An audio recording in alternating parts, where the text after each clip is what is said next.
everyone, welcome to another episode of Confused. We are back with our 10th episode. Yes, we have hit like double digits in our episode, like, Yes. and we have been getting positive feedbacks. Like, some of the people are reaching out to us and they're saying that okay, we're enjoying whatever you are putting out there and the flow of the episodes and everything.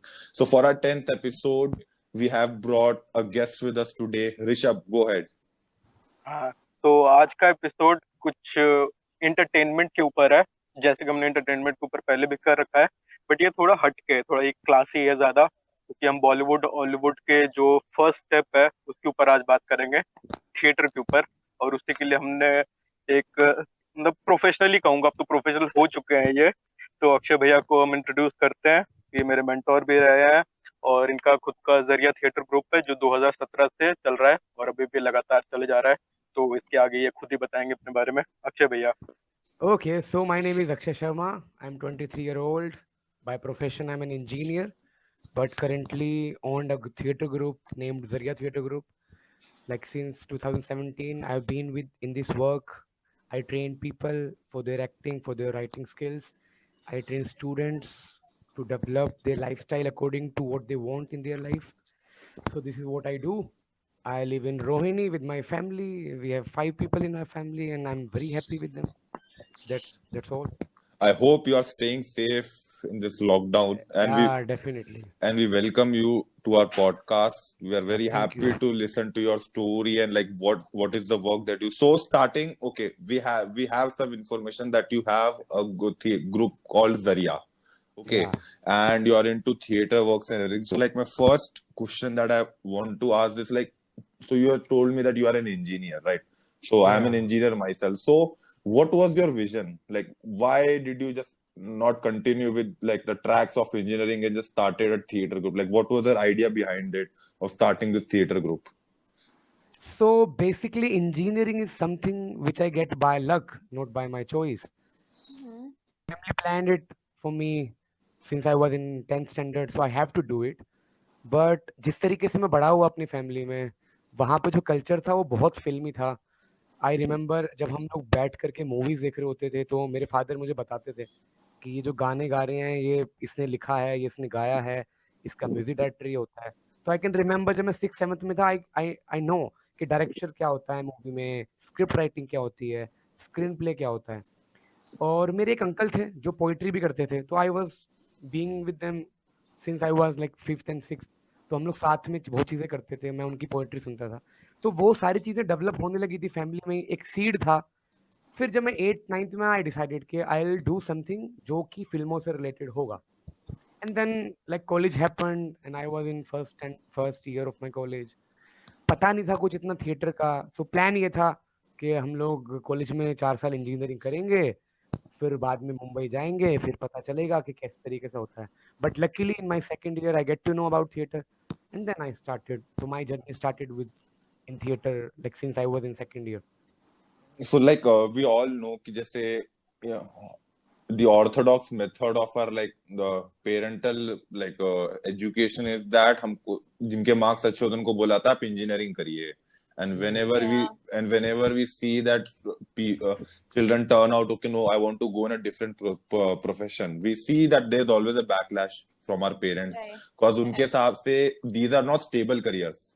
Things like going into entertainment, going into sports, these are not very stable careers. There are very lots of ups and downs.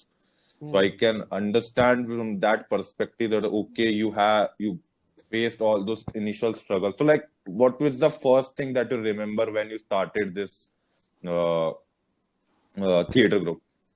तो initially किसी भी artist के साथ इतना problem होता नहीं है जब आप कॉलेज में होते हो और आप बोलते हो फैमिली पे कि I want to do theatre.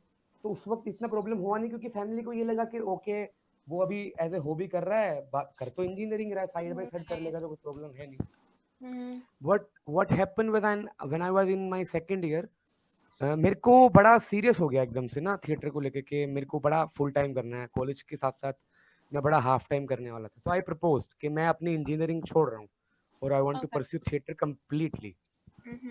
फिर वो क्रिएट हुआ फैमिली में इशू कि मेरी मदर ने मेरे को बोला कि क्योंकि आपको गवर्नमेंट कॉलेज मिला है तो उसको वेस्ट मत करो, एक Right. अपॉर्चुनिटी अच्छी है। तो उस वक्त पे इनिशियली आई रिमेम्बर 7-8 दिन थे जब मेरी फैमिली ठीक से बात नहीं कर रही थी मुझसे, मेरे को Yeah. सबके साथ भी अकेला फील हो रहा था घर में, बट समहाउ मैंने उसको अंडरस्टैंड किया कि यार मेरी मदर का एक विजन है मुझे लेकर के, I need to fulfil it, and then I decided कि ओके इंजीनियरिंग भी करेंगे, and then I said to my mother कि I will do engineering, I will complete it, but after that I will continue with my theatre work. So this is how what happened in my family. All right. So yeah, so whatever you are ये तो saying, it's नहीं, एक very बीच में एक Hmm. सवाल है कि मतलब ये तो बहुत जेनरिक, आपके काफी मैं जनरस पेरेंट्स थे जो इस बात पे मान गए, बट आप Hmm. थोड़ा कुछ शॉर्ट आउट दे सकते हो कि जो इसके बाद भी जैसे फोर्थ ईयर इंजीनियरिंग खत्म करने के बाद भी जो मना करे उनको हम कैसे समझा सकते हैं, क्या अप्रोच रह सकता है किसी भी बच्चे का अपने पेरेंट्स के प्रति? ओके, तो मैं एक चीज में बिलीव करता हूँ कि अगर आपको कोई भी इंसान किसी चीज के लिए मना कर रहा है तो उसके दो रीजन है, या तो उस इंसान का उस चीज के साथ एक्सपीरियंस अच्छा नहीं रहा, वन थिंग, सेकंड थिंग शायद वो आप पे उतना ट्रस्ट नहीं करते हैं अभी कि आप वो करोगे. तो मैं अपने हर एक एक्टर को यही चीज बोलता हूँ, वर्क हार्ड सो दैट आपके पेरेंट्स का वो ट्रस्ट बिल्डअप हो आपके काम को देख करके, and then a day will come, then वो अपने आप ही आपको बोलेंगे कि go with this. Exactly. Like Meko, I remember like some of my friends like who had like rebellious parents about their profession. Okay, they were like कि आप इस profession को मत करिए. तो I personally used to convey them कि prove your parents wrong. Show them that you can be stable in this career. Prove them कि आप hard work करोगे तो you are achieving something out of it. या क्योंकि family की कोई भी पॉइंट ऑफ व्यू ना कंसर्न से आता है, because they love Exactly. You, इसीलिए वो बातें कर रहे होते हैं. तो you Right. Need to but understand that concern, and if you are able to fulfil that concern फिर तो आप कुछ भी करो, डजंट मैटर. बट यहाँ पे प्रूविंग देम रॉन्ग और एक बच्चा जो कि उनके साथ में है, दोनों में डिफरेंस में स्किल्स में काफी ज्यादा आते हैं, मतलब उनके पाथ बहुत डिफरेंट हो जाते हैं. एक में काम कर रहा हूँ definitely prove my family wrong, और एक काम कर रहा हूँ उनके साथ में रह के सब कुछ. नहीं, तो ये पॉइंट जो है ऋषभ, फैमिली को रोंग करो, ये पॉइंट ही नहीं है. मतलब आप उनको क्या ही प्रूव करोगे wrong, it just a different perspective. उनका अलग है, आपका अलग है. There is no one can say कि आप सही हो या वो गलत है. सिर्फ पॉइंट इतना है कि उनका एक कंसर्न है आपको लेकर के, the moment you fulfil that concern वो आपको फ्री कर देंगे अपना, आप जाओ जो भी करना है. Okay. Right. So this is all really interesting, and जो parents वाली चीज़ है वो कहीं ना कहीं I am also facing right now in my career. So apart from that, coming back to the topic, so whatever you said about the theater and everything, that was really interesting, and what intrigues me is the process of creating a play. कि I have always been art lover, तो मैं जब देखती हूँ ना ड्रामाटिक्स society वगैरह को, they just do practice, and अलग अलग जगहों पे अलग अलग चीजें चल रही होती है. Some are from street, some are from stage. So what is exactly the process behind creating a particular play, and is street and stage play different in only the sense that the stage play is acted on a stage and the street play is not, या फिर actual difference क्या है? तो इस चीज को हम लोग दो तरह से देख सकते हैं. पहला है कि अगर आप किसी भी आर्ट को as a piece of life देखो तो उसकी अलग अप्रोच है, और Right. अगर आप किसी भी आर्ट को एज ए क्रिएटेड फॉर्म देखो तो Right. उसका देखने का तरीका अलग है. फॉर एग्जाम्पल के तौर पे मैं अगर मैं बताऊं तो जैसे म्यूजिक है, म्यूजिक, अब guitar is a created instrument जो ह्यूमन बीइंग्स ने बनाया. Right. गिटार नेचर में एग्जिस्ट नहीं करता था. Right. तो आपको अगर ये चेक करना है कि गिटार पे ट्यून कैसे बनेगी, तो हम लोग अपने लिए एक स्केल मेंटेन कर देते हैं कि भाई हम लोग अगर म्यूजिक को चेक कर रहे हैं तो हम लोग इंडिया में ए.आर. रहमान से कंपेयर करेंगे. Right. फिर देखेंगे कि कैसा है, क्योंकि नेचर में एग्जिस्ट नहीं करता गिटार का साउंड या हारमोनियम का साउंड. Okay. दूसरा उसको देखने का तरीका है कि जो चीज नेचर में एग्जिस्ट करती है, sound of wind, sound of a moving leaf, उनको देखने के लिए आपको ऑर्गेनिकली सिस्टम है, आपके आसपास चीजें हैं. तो सेम प्ले के साथ अगर आप किसी भी प्ले को डिजाइन कर रहे हो और Okay. उसको आप as a piece of life देखना चाहते हो, Okay. तो उसका क्रिएशन आपके आसपास से ही क्रिएट होगा. आपको अपने लाइफ को देखना है, आसपास के लोगों को देखना है, आसपास के प्रेमाइस को देखना है, वो क्या चीजें शेयर करते हैं, उनके कैसे पॉइंट ऑफ व्यू होते हैं, वो क्या बात पे बात कर रहे होते हैं, वो सारी चीजें. इनिशियली सबसे पहला स्टेप यही है किसी भी एक्टर के लिए, किसी भी प्ले राइट के लिए, किसी भी राइटर के लिए, कि को अपने आसपास की जो लाइफ है Right. उसको ऑब्जर्व करना होगा कि क्योंकि जो ऑर्गेनिक ह्यूमन बीइंग है वो किस तरीके से बिहेव करता है। Okay. अगर आप उसको बहुत अच्छे से ऑब्जर्व करेंगे तो जब आप प्ले लिखने बैठेंगे you have a lot of resource, you have a lot Right. Of reality, तो वो दिक्कत नहीं होगी। सेकंड चीज है कुछ आर्ट फॉर्म है जो क्रिएटेड है थिएटर में भी, Okay. जैसे फिजिकल थिएटर है वो क्रिएटेड फॉर्म है, या Okay. स्ट्रीट है वो एक क्रिएटेड फॉर्म है।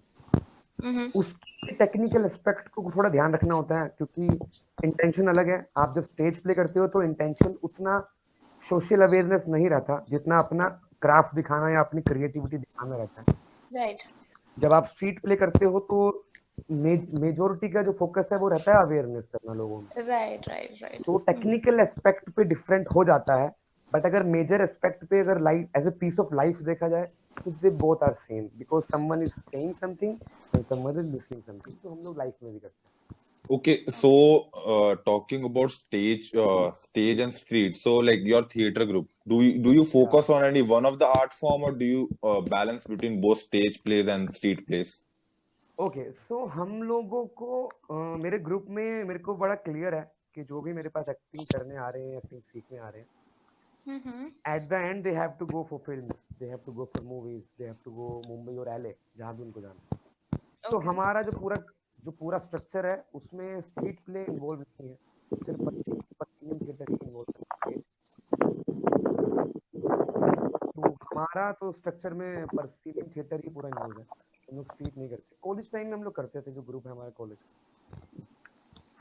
अच्छा अक्षय भैया, मुझे आपसे एक चीज पूछनी थी कि आपने अभी थिएटर की बात करी, बट मुझे जानना था कि कोई अगर परस्यू करना चाहेगा थिएटर में करियर तो पहला स्टेप क्या है, पहले उसको सबसे चीज क्या मालूम होनी चाहिए? तो पहला जो स्टेप है थिएटर में आकर के लर्निंग का वो यही है, क्योंकि एज एन एक्टर आपको एक कैरेक्टर क्रिएट करना होता है, एक रियलिटी क्रिएट करनी होती है।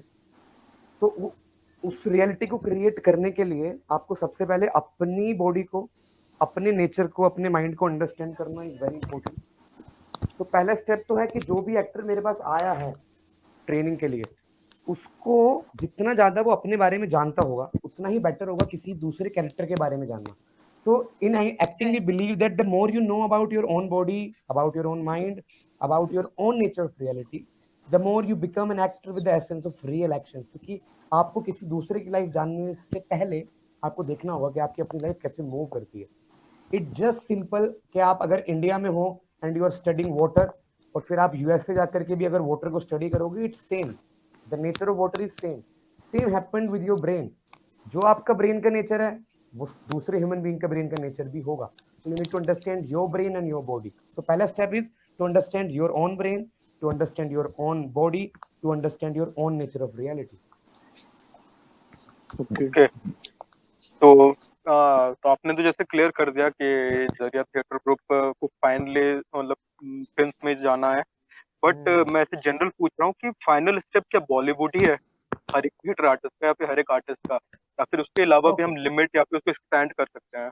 ओके सो जो डेस्टिनेशन है किसी भी एक्टर की, उसके बारे में अगर मैं बात करूं तो एज पर माई ऑब्जर्वेशन, जब कोई भी ह्यूमन बीइंग, कोई भी बच्चा, कोई भी इंसान जब डिसाइड करता है कि उसको एक्टर बनना है तो उसने बहुत कम स्टेज देखा होता है, बहुत कम स्ट्रीट देखा होता है, उन्होंने सबसे ज्यादा मूवीज ही देखी होती है।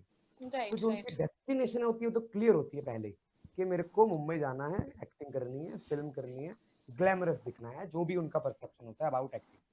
तो इनिशियल स्टेप तो मे बी 95 to 99% लोगों का यही रहता है मूवीज, क्योंकि हम सराउंडेड है in culture of movies rather then in culture of play और स्ट्रीट प्ले।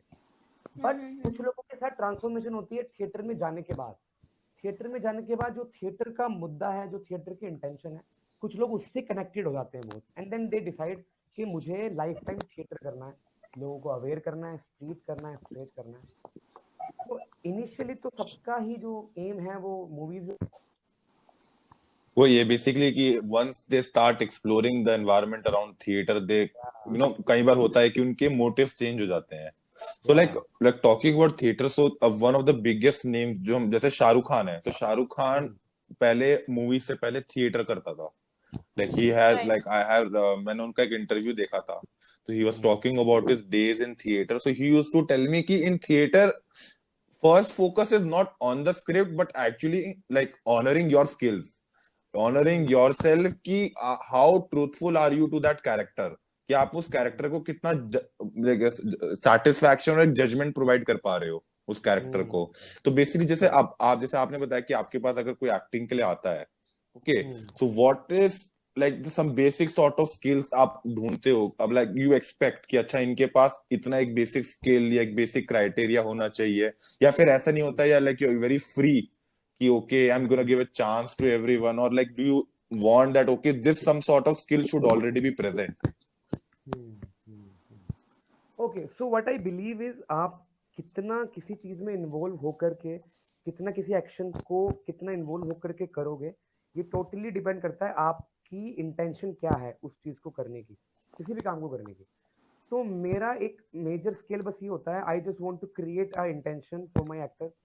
इनिशियली तो कभी भी ऐसा नहीं होता कि हम कुछ स्किल ढूंढ रहे होते हैं जो ऑलरेडी एग्जिस्ट करे, क्योंकि अगर कुछ ऑलरेडी एग्जिस्ट करता है तो फिर ट्रेनिंग हम लोग क्या ही करेंगे।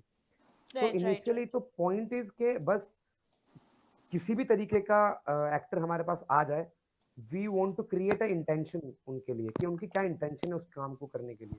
तो इसीलिए हमारी जो ट्रेनिंग का इनिशियल पार्ट होता है, जो पहला मंथ होता है, that is totally focused on कि उनको एक्टिंग करनी क्यों है, व्हाई।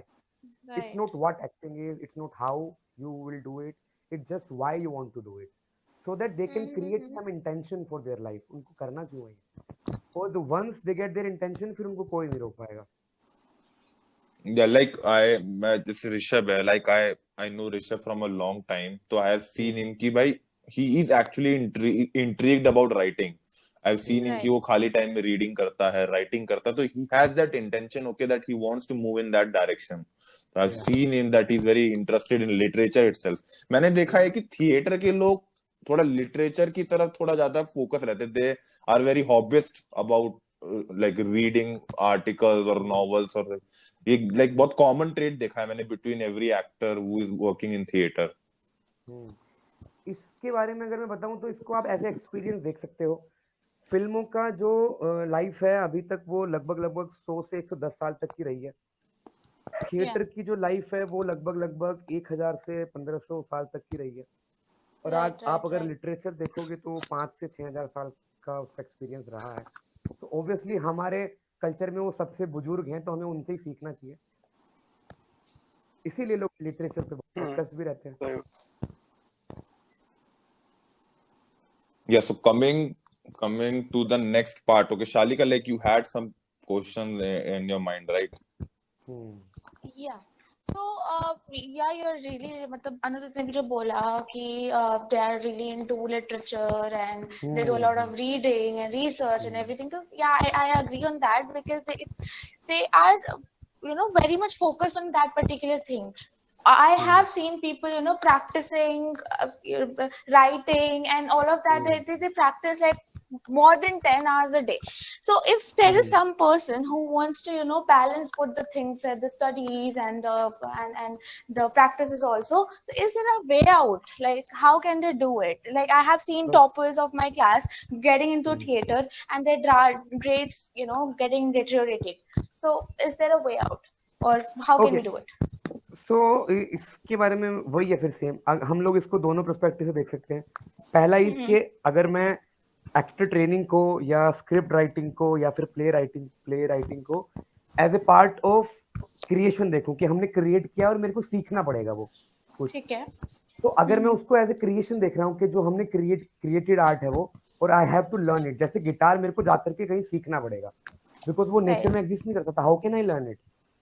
तो सेम है, अगर आप अपनी प्ले राइटिंग को, अपनी एक्टिंग ट्रेनिंग को, अपनी राइटिंग स्किल्स को, अपनी पोइट्री को as a piece of life देखो कि वो लाइफ से ही उठ करके आती है और लाइफ में ही उठ करके चली जाती है।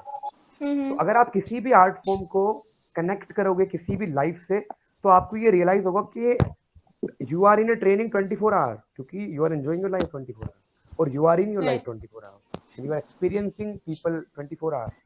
So training is already, you are already trained yourself in 24 hours in different aspect of life. But point is, what you actually need to learn कहीं पर जा करके या प्रैक्टिस करके, that are technicalities, Right. है ना, कि मेरे को स्क्रीन के सामने कैसे रहना है, मेरे को एक Right. सीन से दूसरे सीन में ट्रांजिशन कैसे करना है. तो मेरा तो हमेशा फोकस ही रहता है, I just want to put everything into a piece of life, so that मेरे एक्टर जो है वो 24 ट्रेनिंग में रह सके, रेदर कि वो मेरे पास आए 4 घंटे के लिए और मैं उनको ट्रेन करूं. Okay. तो इसको दोनों ही तरीके से देख सकते हैं हम लोग. तो टेक्निकल एस्पेक्ट को सीखने के लिए you need to work hard अलग से जाकर के. Again it's also Okay. Part of life, technicalities को भी सीखना. बट अगर जहां तक कंटेंट की बात है तो वो तो 24/7 you are learning. Okay. Okay. Akshay भैया, मैं आपसे एक और चीज पूछना चाहूंगा कि अभी इट्स 2020 और आप मतलब हर कोई, तो ऑब्वियस सी बात है कि the era of internet is here. या हर मतलब everything is internet right now. So इसमें मैं देखने को थिएटर कैसे कंपेयर कर पा रहा है to the era of internet and everything. तो क्योंकि देखो इंटरनेट, हाँ आप हाँ मैं बेसिकली जानना चाहता था कि मैं सिर्फ कि आजकल आपने देखा होगा कि Netflix, Amazon Prime, these are the next new things. ठीक है. Yeah. अब जैसे पेंडेमिक आ रहा है तो ओरिजिनल सिनेमा में जाके भी मूवीज देखना is not a very possible situation right now. ठीक है. Right, तो right. More mainstream entertainment is going through a streaming platforms की जहाँ पे नेटफ्लिक्स एंड वो हो गया. तो how theatre has cope up with internet, अब आगे इस फ्यूचर सिनेरियो में कैसे मतलब प्रोसीड करेगा, मेरा थोड़ा ये जानना चाहता था. ओके. तो जो जिन लोगों को बहुत ही इंडिविजुअल रहना पसंद है या बहुत इंट्रोवर्ट होते हैं, उनके लिए तो आज भी अगर आप देखोगे वो थिएटर में भी मूवी देखने जाए, प्ले देखने जाए, उनके लिए एक्सपीरियंस एक स्क्रीन जैसे ही होता है. कम्युनिकेशन में नहीं होते हैं आजू बाजू, या बात नहीं कर रहे होते हैं, चिल नहीं कर रहे होते हैं. तो डिफरेंस यही है कि जो थिएटर का एक्सपीरियंस है लोगों का, वो उनको बहुत ज्यादा फुलफिल्ड फील कराता है, क्योंकि वहां पे आप किसी एक्शन में होते हो, आप किसी मोड में होते हो, आप अपने जेस्चर एक्सचेंज कर रहे होते हो, एक कम्युनिकेशन हो रहा होता है आसपास. तो वो वाला कल्चर मेरे को नहीं लगता कि कभी भी खत्म होगा, क्योंकि बहुत ज्यादा लोग हैं जो इसको एंजॉय करते हैं बीइंग Right. एक्शन. तो सेम आपने एक्सपीरियंस किया होगा जब हम थिएटर में कोई मूवी देखने जाते हैं कि अपने मोबाइल में या टीवी में मूवी देख रहे होते हैं. तो वो बहुत ही डिफरेंट एक्सपीरियंस है किसी भी चीज को कुछ लोगों के साथ एक्सपीरियंस करना या एक लाइवलीहुड फील करना उस जगह पे रह करके.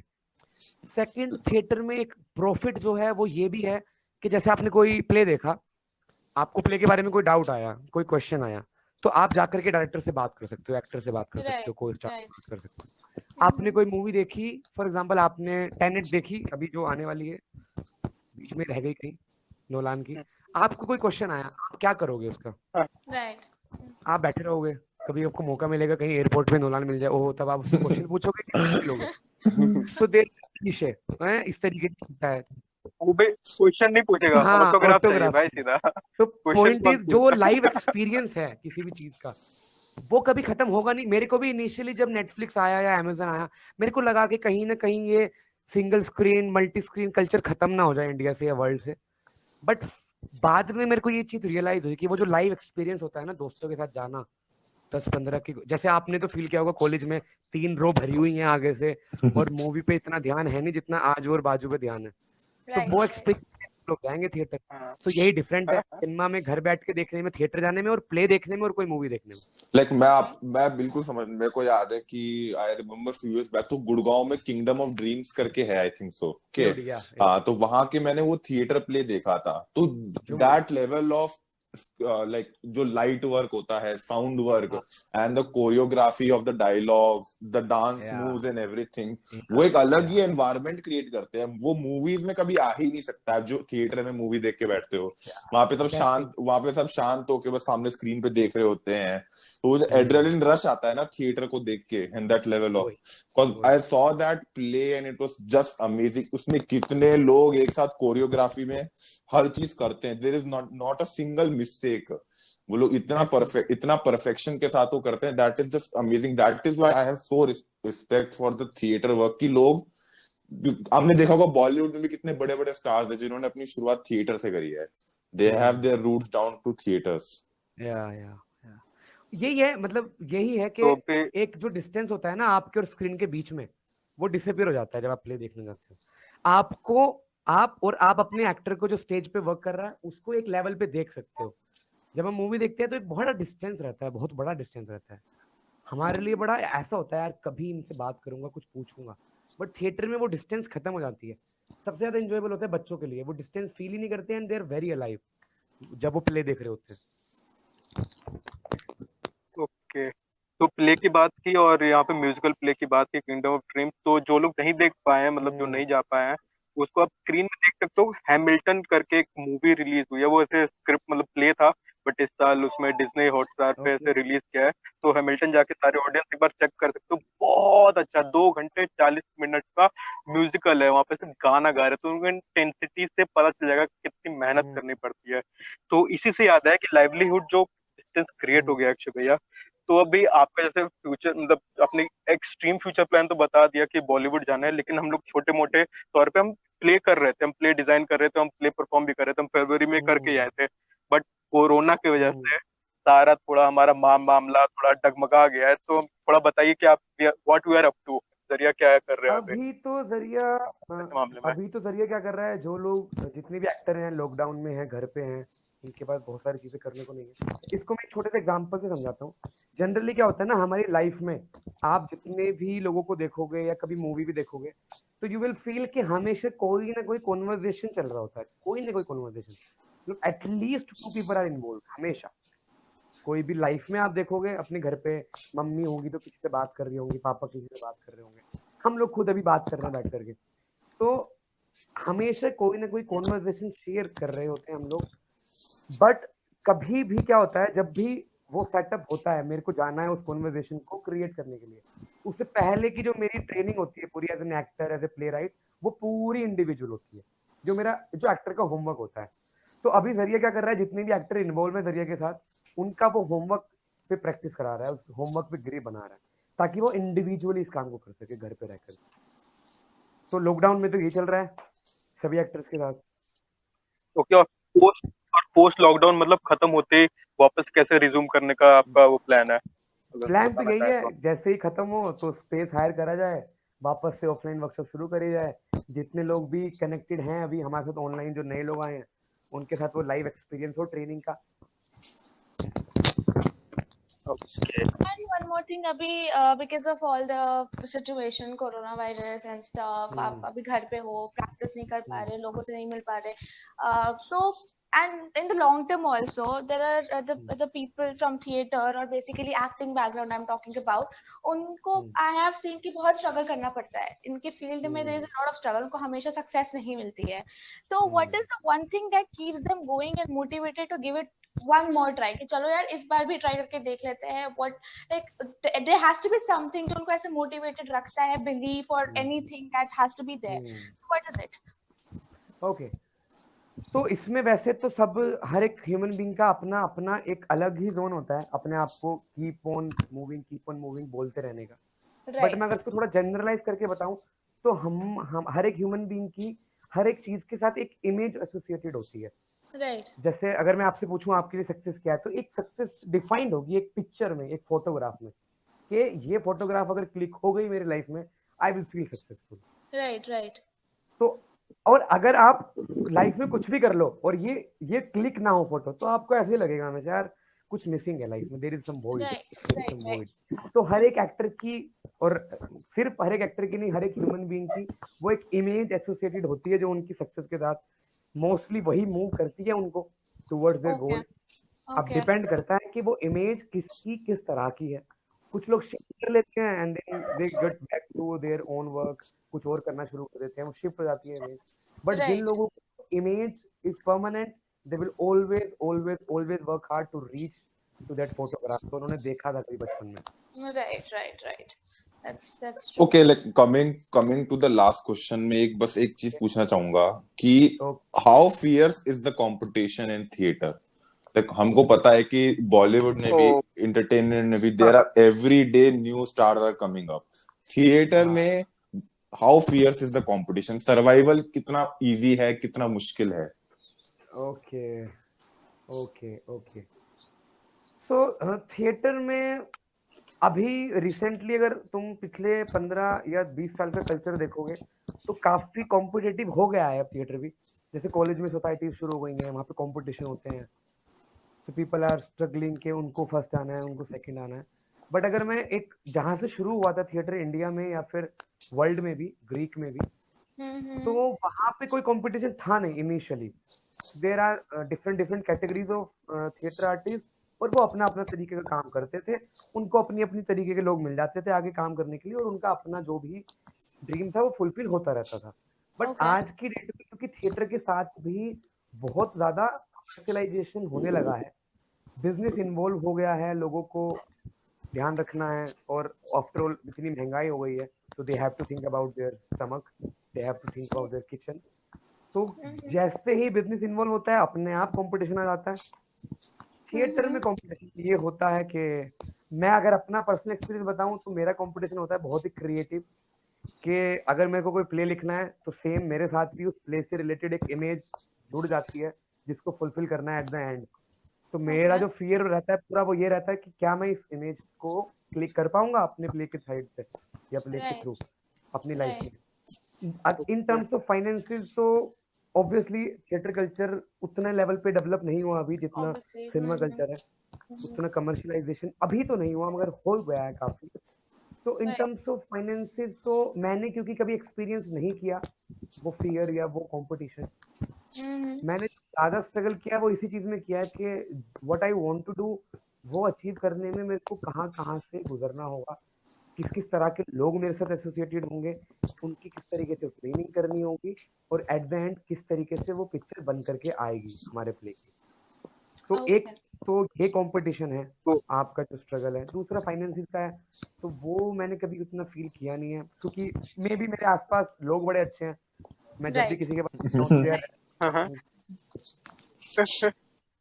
तो सपोर्ट सपोर्ट कल्चर कल्चर है काफी है बेसिकली थिएटर थिएटर में। में काफी मतलब ज्यादा। मैं अगर एक पिलर बताऊं तो सपोर्ट ही है जिसकी वजह से लोग पूरी लाइफ करते रहते हैं थिएटर, क्योंकि Right. Financial Right. टर्म्स में देयर आर मैनी ब्रेकडाउन। आपको आज की डेट में एक ऑडिटोरियम को हायर करने के लिए ऑन एन एवरेज 30 से 40 हजार रुपए लगते हैं, जबकि एक टाइम पे वही थिएटर ग्रुप सर्विंग के लिए बनाए गए थे, वही ऑडिटोरियम सर्व करने के लिए बनाए गए थे लोगों को। Right. Right. Right. बट आज बड़ा कमर्शियल हो गया क्योंकि, तो स्ट्रगल तो है फाइनेंशियल लेवल पे, बट मैंने कभी फील नहीं किया। मतलब मेरे दोस्त हैं तुम्हारे जैसे काफी जो इतने गरीब नहीं है जितना मैं हूँ, तो पैसे दे देते हैं। तो आपने जो स्ट्रगल के बारे में बात किया, तो एक फिलॉसफी जिसमें आपको बताई थी, तो मैं चाहता हूँ आप ऑडियंस को बताओ, और उसका मतलब कि वो रेफरेंस ऐसा है कि आपने बोला था रिवॉर्ड पे मत जाओ, अपने काम के हाँ। सेटिस्फेक्शन पे जाओ। तो सभी जितने आर्टिस्ट हैं उनको एक जी बार वो बता दो चीजें इस हैं, बारे देखो में। मैं हमेशा ये बोलता हूँ आपकी जो सबसे ज्यादा सेटिस्फाइंग इमेज है वो उस चीज से एसोसिएट होनी चाहिए जो चीज आपके पास एक्चुअली है उस मोमेंट में। फॉर एग्जाम्पल एक छोटा बच्चा है जिसको आईआईटी की तैयारी करनी है, ऑब्वियसली जो उसकी डेस्टिनेशन है दैट इज कि उसकी रैंक आ जाए 100 में, तो वो रैंक 100 में आना उसको सबसे ज्यादा सेटिस्फाइड फील कराएगी फ्यूचर में। Right. जब वो इमेज फुलफिल होगी तो वो बहुत सेटिस्फाइंग फील करेगा। पॉइंट इज प्रेजेंट मोमेंट में जब वो उस चीज के बारे में सोच रहा है तो वो फुलफिल नहीं कर सकता उस इमेज को, क्योंकि वो है ही नहीं प्रेजेंट में, वो तो कहीं Right. फ्यूचर में रख। तो मैं अपने एक्टर को हमेशा इस चीज में ट्रेन करता हूँ या किसी भी आर्टिस्ट को इस चीज में ट्रेन करता हूँ कि जो आपको इमेज सेटिस्फाई फील कराएगी वो आपके प्रेजेंट मोमेंट में होनी चाहिए, और प्रेजेंट मोमेंट में सिर्फ और सिर्फ एक्शंस हैं जो आप काम कर रहे हो। Exactly. अगर आपकी सेटिस्फाइंग इमेज आपके एक्शन से एसोसिएटेड है तो आपको कहीं भी पहुंचने की जरूरत ही नहीं है to feel satisfied, to feel happy, to be in peace. तो मैं हमेशा अपने एक्टर को इस चीज में ट्रेन करता हूँ कि जिस वक्त जहां पर हो उससे एसोसिएटेड रहो, उस इमेज से अपनी सेटिस्फेक्शन को कनेक्ट रखो। That is all what we have to do in life. Rest is by product, तो अपने आप मिलेगा जैसे इस तरीके से मिलेगा। कि काफी हमें नॉलेज और फिलोसफी मिल गई है। और हम दूसरा सेकंड सिस्टर के बारे में बात करते हैं जो फिलोसफी की है, वो है सुपरस्टिशन, या फिर थोड़ा सा क्या मजेदार हर चीज का कल्चर होता है, तो हम इसके बारे में बात करते हैं। जैसे कि मैंने सुना है कि you never wish a luck actor on the stage, जो भी स्टेज पे जा रहा होता है यू इंस्टेड से ब्रेक अ लेग। तो थोड़ा इसके बारे में बताइए। जितना मेरे को लगता है ये ग्रीक कल्चर से आया, तो लोग बेस्ट ऑफ लक बोलने से या गुड लक बोलने से एग्जैक्टली मैं अगर बताऊं तो मेरे को याद है जब हम स्कूल में भी होते थे ना, तो कुछ लोगों का ये मानना था यार बेस्ट ऑफ लक मत बोलो, हाँ। वो बीच में ऑफ आता है वहां पे, तो ऑफ हो जाएगा मेरा लक ना, तो हाँ। आप ओ ना बेस्ट ऑफ लक मत बोलो, हाँ। उसमें ऑफ आ रहा है, ऑफ आ रहा है बीच में। तो ओके इस तरह के कुछ सुपरस्टिशन है जो ग्रीक कल्चर से इंडिया में आ गए बाद में। Break a leg, break. और तो और मेरे को ये स्टोरी मिली थी कहीं से कि एक अब्राहम लिंकन पे स्टेज प्ले किया था उनके असैसिनेशन पे, तो जो मेन एक्टर था जिसने असैसिनेट किया उसने अपना पैर तुड़वा लिया था, उसको हाँ पता नहीं चला था, वो इतने इनटू था, इतना, इनटू द एक्टिंग था, उसे हाँ तुड़वा लिया और वो तक करते जा रहा था, हाँ, फिर बाद में पता चला, तो ऐसे तब से कल्चर ये चेंज शुरू हुआ एक्चुअली मैं है। बताऊं तो एक थ्योरी है स्टानिस्लावस्की की, कि जब आप हाँ इनिशियली लोग बहुत फॉलो भी करते हैं उसको, दैट इज इमोशनल मेमोरी। उसमें क्या बोलते हैं कि जब आप कोई भी सीन प्रिपेयर कर रहे हो, तो उस सीन में जिस तरीके का भी इमोशन आपको जनरेट करना है, आप उसी तरीके के इंसिडेंट अपनी लाइफ से ढूंढो जब आपने वैसा okay and then think about those moment, और वो इमोशन अपने आप जनरेट होंगे आपके स्टेज। तो इसी में ही कभी कभी क्या होता है कि हम लोग इतना डेप्थ में चले जाते हैं अपनी लाइफ के उन इंसिडेंट पे जिनके बारे में हम कभी सोचना भी पसंद नहीं करते, जो एक वॉइड की तरह कहीं पे दबे होते हैं, हम उनके बारे में बात भी नहीं करना चाहते, तो कभी कभी वो शो अप कर जाते हैं, और फिर हम इतना इन्वॉल्व हो जाते हैं, पता नहीं चलता पैर टूट रहा है, हाथ टूट रहा है, चोट लग रही है, ब्लड आ रहा है, कुछ भी अवेयरनेस नहीं होती, we are totally out of awareness. जैसे आप लोगों ने एग्जाम्पल भी देखा होगा, रणवीर सिंह को इतना प्रॉब्लम हुआ था वो खिलजी करने के बाद, Right, right, right. you have to see कोई साइकेट्रिस्ट ताकि वो चीजें दूर Yeah, कर सके। तो yeah. कभी कभी हम अपनी पर्सनल लाइफ के वो वाले मोमेंट जब उठा लेते हैं कोई इमोशन जनरेट करने के लिए स्टेज पे, तब इस तरह का एक हिस्टेरिया बन जाता है कि बाहर निकलना मुश्किल हो जाता है। तो ये सही बात है जो ऋषभ ने बोला, एक इंसिडेंट है जहाँ पे उसका पैर टूट गया था एक्टर का, तो दे स्टार्ट बिलीविंग कि और यही पता प्रॉपर नहीं एक्टिंग है, this is the actual art. तो वो Right. दे सेड जाओ अपने पैर तोड़ो, break your leg. Break a leg. तो इसी के साथ हम एंड करते हैं और अपने नाम पे आते हैं, जो एपिसोड का नाम हमने रखा है, जिसको नाम नहीं लेना है तो लूं ओके कैसे मैं उसका नाम, अगर ओके, नाम नहीं लेना है तो। Like Voldemort. Don't don't like Voldemort, लेकिन फिर मैं बोल देता हूँ, चलो देखते हैं, डोंट से मैकबेथ के ऊपर है कि मैकबेथ बहुत ही कर्स्ड प्ले, पढ़ने में तो बड़ा मजा आएगा, बट जो भी लोग करते हैं जब भी प्ले हुआ है तो कुछ ना कुछ अनहोनी घटना हुई है, तो हमने नाम रखा है don't say Macbeth. Let's see what happens, कितने व्यूज आते हैं इन पे। और मैक मैक मैक और अब मैकबेथ के खुद ही साथ एक चीज और एसोसिएटेड है, मैकबेथ में जो लेडी मैकबेथ का जो कैरेक्टर है, that is very cunning, very हाँ, कनिंग, वेरी कनिंग। तो हम लोग थिएटर में कल्चर भी है, जब कोई लड़की हमें थोड़ी कनिंग दिखती है ना, वी स्टार्ट सेइंग यार she is being like lady Macbeth, मेरे को अच्छा नहीं लगता, मेरे को उकसाती है। Okay, so like coming to the end, we just last question for you. आपने बहुत like this sounded very beautiful जो आपने हमको बताया ये सब. I just wanted to know कि जरिया अभी हाँ, like अगर आप बता सकते हो तो currently what is your theater group working on? अभी हमारी कुछ 4 वर्कशॉप्स कंटिन्यूसली चल रही हैं online. One is an actor's metacognition. Metacognition का मतलब होता है thinking about your own thinking और awareness about your own awareness. आप अपनी थिंकिंग के बारे में किस तरीके से सोचते हो कि मेरी थिंकिंग ऐसी है, Okay. ओके, या आपको अपनी अवेयरनेस के बारे में कितनी अवेयरनेस है। तो यही मेटाकॉग्निशन एक्टर का भी होता है कि वो एक्ट करते हुए भी he is very much aware कि ये एक्ट है, ये रियलिटी नहीं है, उसको करना है as a piece of life, but वो एक्चुअल रियलिटी नहीं है। तो पहली एक ये वर्कशॉप है हमारी जो बेसिक होती है एक्टर्स मेटाकॉग्निशन, इसके 2 बैच चल रहे हैं। एक वर्कशॉप कल से शुरू होने वाली है जो बच्चों के लिए है, that is ITTT, informative cum transformational theatre training programme, जिसमें हम लोग स्टूडेंट्स को, टीनेजर्स को और बच्चों को दोनों ही चीजों में ट्रेन करते हैं, in acting also and in studies also, how they can Okay. work in their concentration, how they can work to improve their memory। तो वो सारी चीजें अभी यही 4 वर्कशॉप चल रही है। एक वर्कशॉप नहीं ओपन होने भी वाली है, ऋषभ भी है हमारे साथ उसमें, वो फिल्म एप्रिसिएशन पे है पूरी। ओ हाँ ये मैंने उसमें हम लोग वो बड़ी इंटरेस्टिंग है, मैं आपको बताऊं तो, if you are a movie lover, उसमें हम लोग बहुत इंटरेस्टिंग 5 मूवीज को डिस्कस करने वाले हैं over a 6 week of time. One is mother by Darren Aronofsky, second is 12 angry man by Henry Ford, okay ये मैं कर रहा करने हूँ। वाला है। थर्ड इज ऑब्वियसली यू सबको पता होगा, rock star Imtiaz Ali. Yeah. Okay. Fourth is eyes wide shut, एक मूवी है स्टैनली हाँ कुब्रिक की, हाँ Stanley Tom Kubrick. And fifth is I miss Rishabh, Help me. Into the Wild. Into the Wild. Into the Wild. शीन पे. Into the Wild. तो ये 5 movie एक बड़ी अच्छी वो एक वर्कशॉप भी होने वाली है अभी फिल्म एप्रिसिएशन. और ये बहुत क्यूरियस होंगे लोग कि हम फिल्म को कैसे अप्रिशिएट करेंगे हाँ तो वर्कशॉप हम के थ्रू. लोग तो आपको आएंगे हाँ तो हम लोग तभी पता चलेगा. अक्षय भैया के सारा थिएटर ग्रुप और जितने भी वर्कशॉप की डिटेल्स हैं हम सब इसको डिस्क्रिप्शन में डालेंगे. मुझे भी अक्षय भैया ने काफी क्यूरियस कर दिया. लास्ट वाला जो मूवी वाला वर्कशॉप है इसके लिए काफी मैं भी देखना चाहूंगा भी मूवीज पे किस तरीके से डिस्कशन हो सकता है.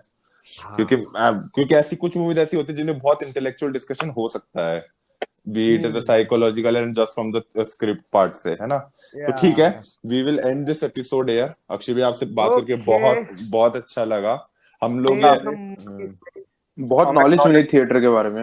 हाँ, thank you so much. and for the and for the viewers as usual हम लोग ये एपिसोड YouTube पे डालेंगे. हम देख रहे हैं कि लास्ट कुछ एपिसोड से लोग नहीं देख रहे हैं. Please watch. ये उनकी गलती नहीं है. ये उनकी गलती नहीं है भाई कि हम कंटेंट नहीं बना पा रहे हैं. चूज किया इतने एपिसोड्स के बाद फिर.